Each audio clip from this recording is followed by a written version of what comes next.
పొద్దున లేచి నీకు నచ్చినటువంటి బైక్ పైన నీకు నచ్చినటువంటి కారు పైన ప్రయాణం చేస్తున్న ప్రతిసారి నీకు గుర్తు రావాలా నువ్వు కాంప్రమైజ్ అయి బతుకుతున్నావని చెప్పేసి ఎవడు చెప్పాల్సిన అవసరం లేదు.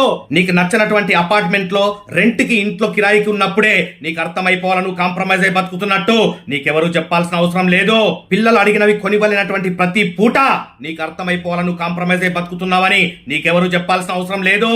ఇంట్లో Mrs rolled gold 1 gram gold నగలేసుకొని తిరుగుతున్న ప్రతిసారి నీకు అర్థమైపోవాలా నువ్వు కాంప్రమైజ్ అయి బతుకుతున్నట్టు నీకెవరు చెప్పాల్సిన అవసరం లేదు.